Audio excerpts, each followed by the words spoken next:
Miami Vice, la série, c'est une série qui est initiée par Anthony Yerkovich, qui est quelqu'un qui travaillait en fait sur Hill Street Blues, donc Capitaine Furio en français, qui est une série de Steven Bochco, qui est une série un peu emblématique du début des années 80, parce que là, si vous voulez, distiller du réalisme dans la série policière, alors qu'à l'époque, elle était quand même très enjolivée, en mode par exemple Starsky et Hutch. Hill Street Blues, c'est pas du tout ça, il y a quelque chose de beaucoup plus sombre et beaucoup plus réaliste dans cette série-là. Donc Anthony Yerkovich fait ses armes sur Hill Street Blues, et d'un coup, il a l'idée en fait de faire un autre show policier, donc qui deviendra Miami Vice, cette fois avec deux personnages de flics très complémentaires. Il va pitcher cette idée à NBC, et notamment à Brandon Tartikoff, qui à l'époque est un espèce de mania de la télévision, et qui lui voit tout de suite s'afficher des mots en flash comme ça dans son esprit, c'est MTV Cops. En fait, MTV vient d'un peu bouleverser la télé, avec des codes de clips, avec un montage très brusque, avec de la musique tout le temps, quelque chose de très clippé évidemment, et avec des flics. Et là, il se dit, putain, on tient un concept, et ça peut être hyper intéressant. Donc très vite, en fait, Miami Vice se lance, c'est sur des rails, et très vite en fait ça devient une espèce d'œuvre tricéphale. Il y a Anthony Yerkovich d'une part, il y a Michael Mann qui à l'époque est un cinéaste qui commence à être considéré parce qu'il sort du Solitaire, qui est quand même un succès important, et puis surtout il a travaillé sur Starsky et Hutch, sur Vegas, qui sont des séries sur lesquelles il s'est fait la main, donc on sait qu'il est capable de travailler sur des séries. Dans les deux premières saisons, Michael Mann va vraiment être au centre de la dimension créative du show, il va gérer tous les détails, puis il va en fait un petit peu s'en éloigner parce qu'il va avoir l'impression d'avoir fait un peu le tour du sujet. Il va passer à Manhunter notamment et une autre série qui va s'appeler Crime Story ensuite. Et celui qui va prendre le relais s'appelle Dick Wolf.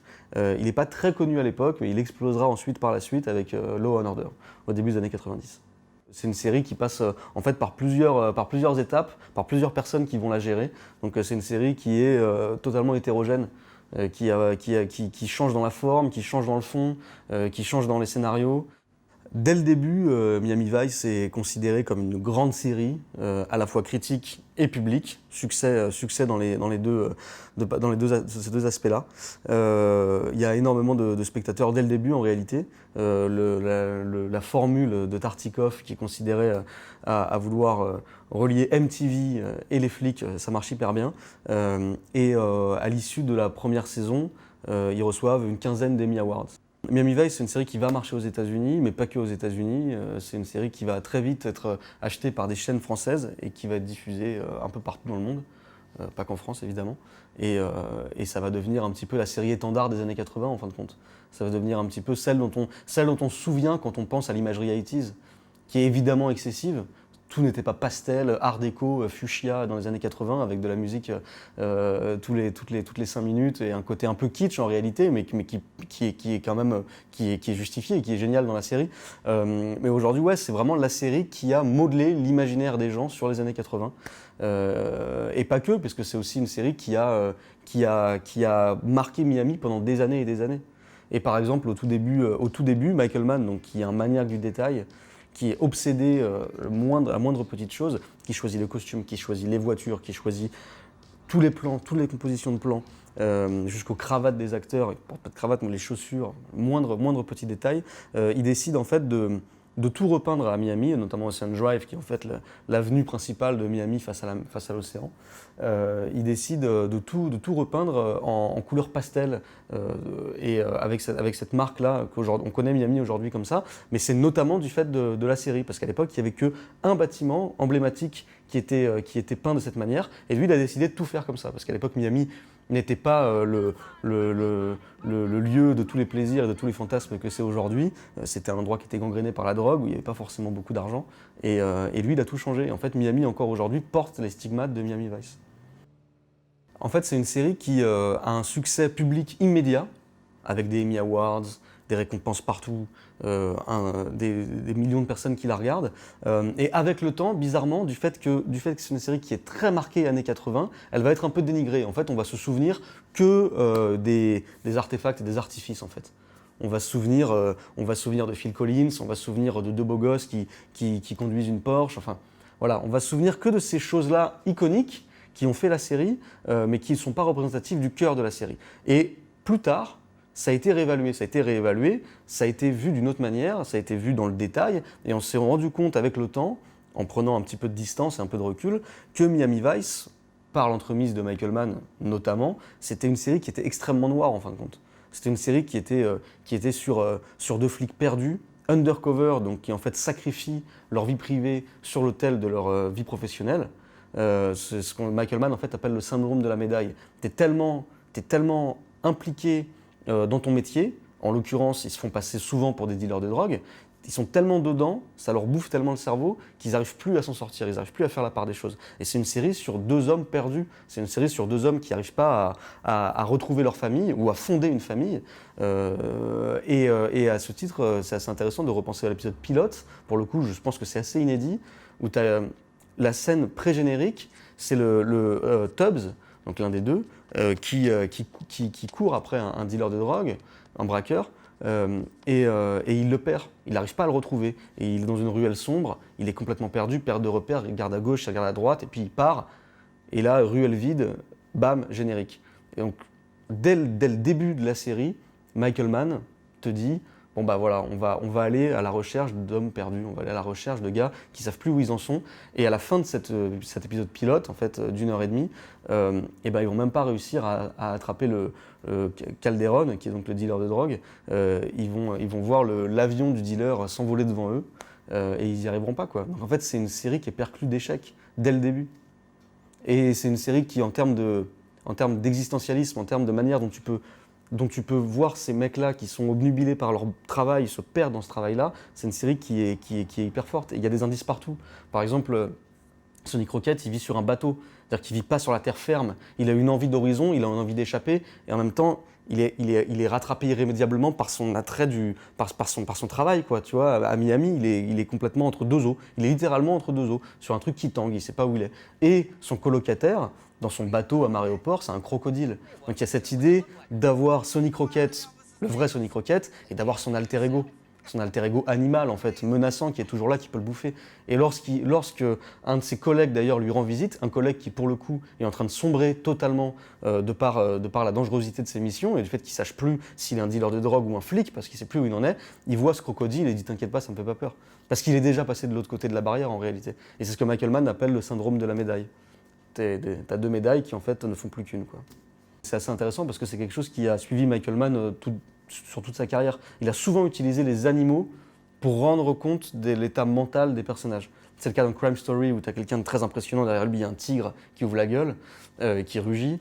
C'est le cas dans Manhunter avec une scène sublime où le serial killer est un peu incarné par un tigre qui paraît calme comme ça, mais qui a des crocs évidemment très impressionnants et dangereux.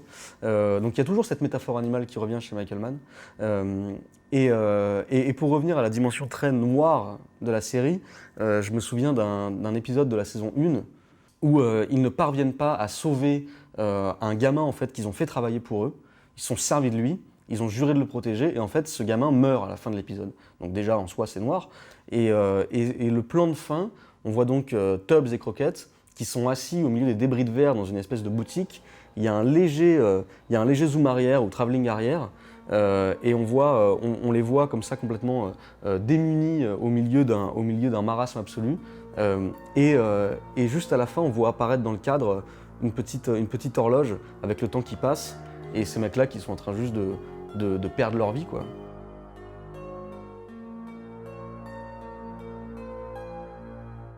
Miami Vice, c'est une série pionnière à l'époque et on le voit dès le générique en réalité. Il y a évidemment la scène d'intro du premier épisode. Voilà, mec perdu, on commence par un échec, c'est quand même assez surprenant et assez culotté. Mais ensuite arrive le générique. Et le générique, c'est quoi? C'est des flamants roses, c'est un espèce de long plan sur l'océan avec écrit Miami Vice en lettres roses et bleues. Et en fin de compte, ce qui est étonnant dans ce générique, c'est qu'on ne voit pas les acteurs. Souvent, à l'époque, on voit acteur Don Johnson, bam, acteur, avec peut-être même son nom, le nom du personnage qu'il interprète. Et là, il n'y a pas ça. Là, on est uniquement dans l'imaginaire floridien, on est uniquement dans le mythe qu'est Miami. On est dans l'environnement en fait, on est dans le contexte. Et qu'est-ce que dit Michael Mann et Anthony Yerkovich? On ne va pas non plus accorder tout le crédit du monde à Michael Mann à ce moment-là. Il dit que certes, on va s'intéresser à des hommes, mais on va aussi s'intéresser à un environnement, à un contexte qui façonne les hommes.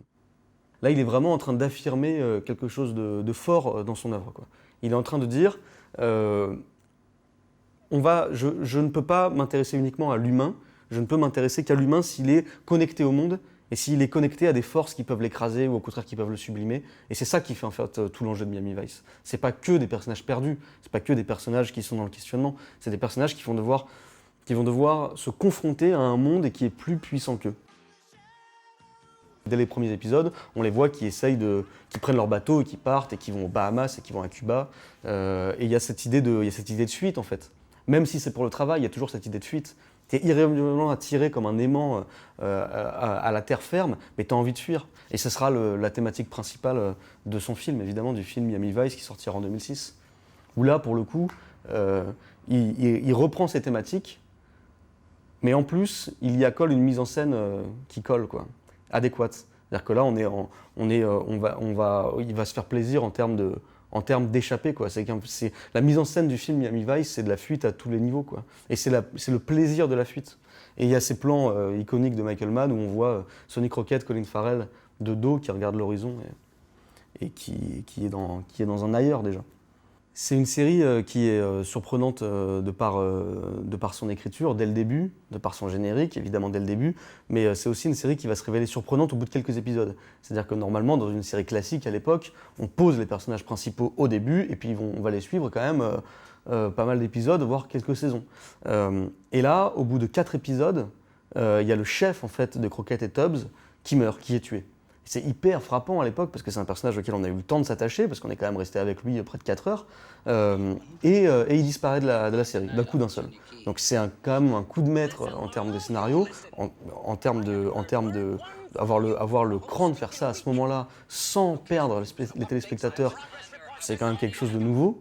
Et il va être remplacé, en fait, ce personnage-là, par Castillo, qui va devenir pour le coup le chef emblématique de la série, qui va un peu chaperonner en fait Tubbs et Crockett, qui est joué par Olmos, Edward J. Olmos. Et c'est un personnage qu'on n'a pas l'habitude de voir à l'époque, qu'on n'a pas l'habitude de voir à l'époque dans les séries du même acabit, parce qu'on a plutôt l'habitude du chef qui va être un peu oppressif, ou alors moqueur, ou alors qui va empêcher les flics, les personnages principaux, de mettre leur vie en danger, des personnages souvent contraignants en fin de compte.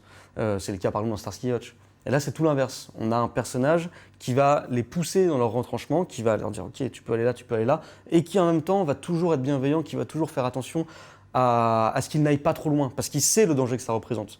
Parce que lui-même, Castillo, est quelqu'un qui est obnubilé par son travail. Et quelque part, il n'a pas envie que ses petits, entre guillemets, deviennent comme lui. Donc il y a quelque chose de très beau là-dedans, dans cette relation un petit peu filiale. Et c'est tout l'inverse justement du personnage précédent chef qui meurt au bout de 4 épisodes, qui lui pour le coup a quelque chose, une intégrité qui est un peu remise en question par Tubbs et Crockett. Où là pour le coup ils n'ont pas la même déférence vis-à-vis du chef, ils n'ont pas la même admiration vis-à-vis du chef. Et dans les films de Michael Mann et dans Miami Vice, on retrouve toujours cette idée que pour obéir à un chef, il faut le respecter, il faut l'admirer. Miami Vice, en fait, très vite, c'est une série dans laquelle les acteurs veulent absolument apparaître, parce que c'est tout de suite un phénomène télévisuel, mais aussi sociétal, donc en fait, ça attire énormément de monde. Donc en fait, dans la première saison, il va y avoir Bruce Willis, il va y avoir Julia Roberts, il va y avoir même des épisodes en fait, réalisés par Abel Ferrara. Abel Ferrara, cinéaste de renom, qui va faire beaucoup de grands films par la suite, et qui en a déjà fait quelques-uns, donc ça attire même des cinéastes en réalité. Et donc oui, il y a beaucoup d'acteurs qui deviendront très connus, qui sont déjà un peu, qui vont apparaître comme ça en guest. Et dès l'épisode pilote, il y a le coéquipier en fait, de Sonny Crockett, qui va mourir, tout comme le frère de Tubbs va mourir aussi, c'est pour cette raison que les deux vont se mettre ensemble. Donc le coéquipier de Sonny Crockett qui va mourir, qui est interprété par Jimmy Smith. Et Jimmy Smith, c'est quelqu'un qui va devenir très connu aux États-Unis, qui va même devenir en fait une célébrité, parce qu'il va ensuite apparaître dans NYPD Blue, de Steven Bochco. Il va ensuite, ça va être un des personnages principaux, il va ensuite apparaître dans La Loi de Los Angeles, dans The West Wing, à la Maison Blanche, dans Dexter. Enfin, voilà, c'est un personnage que les téléspectateurs américains vont suivre comme ça pendant presque 3 décennies en réalité.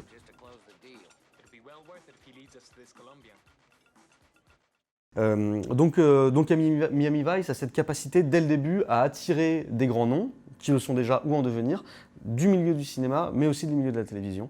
Et en fait, au fil des saisons, on va voir en guest James Brown, Frank Zappa, Leonard Cohen, Phil Collins, il y en a énormément de chanteurs et de groupes qui vont passer dans le show, et dont on va aussi entendre les musiques d'ailleurs. Parce que c'est un autre élément fondamental de Miami Vice, c'est que Miami Vice, par l'entremise de Michael Mann, est l'une des rares séries à l'époque à payer les droits des morceaux. Donc en fait, quand ton morceau passe dans Miami Vice, c'est une consécration. C'est une consécration de renom, dans la renommée, mais également financière, parce qu'évidemment, ça coûte cher. Et par exemple, une des scènes emblématiques du pilote de Miami Vice, c'est Crockett et Tubbs qui déboulent sur une avenue bien connue de Miami, de nuit, avec In the Air Tonight de Phil Collins. Et on peut imaginer que ça a donné quand même un énorme coup de boost à Phil Collins, tout comme ça donnera un énorme coup de boost à toutes les chansons qu'on entendra en fait dans Miami Vice. Et il y en a énormément. Il y en a peut-être 5-6 tubes par épisode.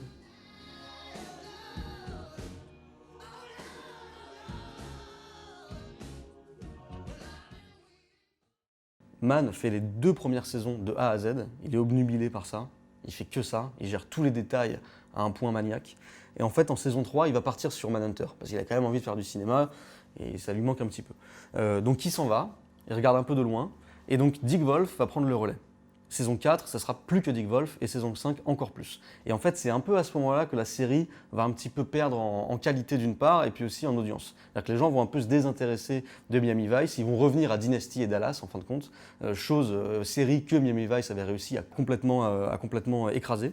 Et donc Dick Wolf prend le relais, et Dick Wolf va garder en fait l'atmosphère et les thématiques et les enjeux créés par Mann, notamment le fait de se perdre dans son travail et de se perdre dans sa qualité de flic infiltré. Et il va garder que il va pas garder la sève en fait, il va garder que les artifices. Par ailleurs, c'est une série qui est aussi importante à l'époque parce qu'il y a, au-delà des enjeux purement liés aux personnages, qui sont en train de se perdre dans leur métier et qui perdent le sens des réalités, qui ne savent plus s'il faut donner la priorité au travail, à la famille, il y a cette idée que tout le monde a le droit de citer. C'est une série qui est traversée par des homosexuels, par des transsexuels, par des noirs, par des latinos, par des drogués. En fait, toutes les minorités qu'on puisse imaginer aux États-Unis sont représentées dans Miami Vice, mais elles ne sont pas représentées en tant évidemment pas qu'en tant que méchant, entre guillemets, mais aussi en tant que victime. Je veux dire, l'environnement de Miami, c'est aussi ça. C'est aussi ces ghettos qui sont perclus d'individus qui sont pas forcément mal intentionnés et qui sont victimes d'un environnement et de choses qui les dépassent. Et ça, c'est assez nouveau à l'époque, en fin de compte. C'est qu'il y a une forte dimension sociale dans Miami Vice. Et donc il y a cet épisode qui s'appelle Heart of Darkness, où Sonny Crockett est en train de se perdre en fait, entre son vrai lui et le dealer qu'il doit jouer pour avoir des informations, qui s'appelle Sonny Burnett, donc il y a même un rapprochement dans les noms, quoi. Et Sonny Burnett, donc évidemment, ça ressemblait énormément à Sonny Crockett, mais comme souvent chez Michael Mann, rien que la structure du nom veut dire quelque chose. Burnett, on peut penser que la racine c'est burn, et qu'en fait le personnage est en train littéralement de se brûler, de se brûler les ailes, et de se brûler à la tâche en fait, et de plus retrouver sa vie d'antan. Et cet épisode s'appelle donc Heart of Darkness, et Heart of Darkness, c'est une nouvelle de Joseph Conrad, qui est un des livres de chevet de Michael Mann. C'est un livre qui, par le passé, a donné lieu à Apocalypse Now, c'est l'adaptation de Heart of Darkness, Apocalypse Now. Et en fait, c'est l'histoire d'une espèce d'équipé sauvage qui va se perdre sur un fleuve, au point d'aller jusqu'aux confins de la folie humaine, en fin de compte. Et ils vont découvrir des mondes inconnus et ils vont plus être capables de rebrousser chemin. Et ils vont être aux confins de la folie, quoi. Et c'est ça le cœur de Miami Vice, notamment. Il y a une vraie complémentarité à l'écran entre Sonny Crockett et Ricardo Tubbs, donc entre Philip Michael Thomas et Don Johnson, entre l'un un peu taciturne, donc Sonny Crockett un peu dur à cuire, qui est vraiment dans des méandres internes, qui est tortueux, qui ne sait plus où on est, et Tubbs qui pour le coup est plus un personnage facile d'accès, communicatif, un peu fêtard, qui lui pour le coup va rapidement se trouver une femme dans la série et va la garder, comme dans le film. Et c'est un peu ce qu'on retrouve sur le plateau aussi, et d'ailleurs c'est pas les meilleurs amis du monde, parce que Johnson à l'époque est dans une phase un peu compliquée de sa vie, il enchaîne les procès, il est dans une phase aussi où il prend pas mal de drogue, donc c'est pas la personne la plus ouverte, disons, sur le plateau, elle est assez taciturne, à l'inverse d'un Tubbs, d'un Thomas qui va être beaucoup plus facile d'accès en fin de compte. comme le personnage qu'il incarne à l'écran. Et donc au bout de 2 saisons, ça se passe pas forcément hyper bien. Don Johnson, qui sent qu'il est quand même au sommet de sa gloire, parce que Miami Vice l'a emmené très très haut, il veut partir, il veut aller faire du cinéma. Il devait jouer notamment dans Die Hard en fait, au rôle principal à la place de Bruce Willis.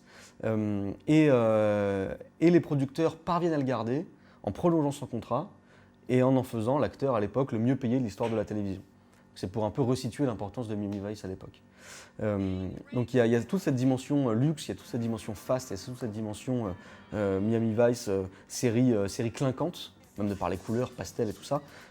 Et en même temps, il y a une dimension d'une part sociale, parce qu'on montre la face cachée de Miami, les opprimés, les toxicos, tout ça. D'ailleurs, on les montre sous un visage pas forcément toujours négatif, on les montre aussi comme des victimes. Et pour assurer ce côté réaliste, ce vérisme, Michael Mann, comme toujours sur tous ses projets, s'entoure en fait de plusieurs conseillers techniques, d'anciens flics de Miami, ou d'ailleurs des flics encore en poste à Miami, qui vont l'accompagner partout, jusqu'à l'écriture des scénarios, jusqu'au tournage et jusqu'au montage, pour lui dire ça se passe plutôt comme ça se passe plutôt comme ça c'est pas possible, un dealer ferait jamais ci, un flic ferait jamais ça.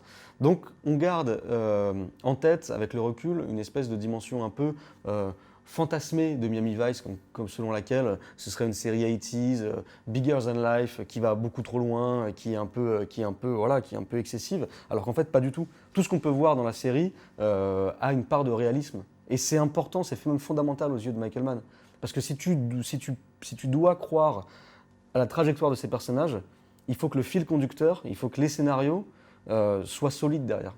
Il faut que tu t'y intéresses, et si tu t'y intéresses, si tu as la capacité de t'y intéresser, c'est parce que c'est inspiré d'une réalité à l'époque qui symbolise quand même très bien les États-Unis, quoi. Parce que Michael Mann voit Miami comme un laboratoire de l'ensemble des États-Unis. Il y a une dimension un peu métaphorique.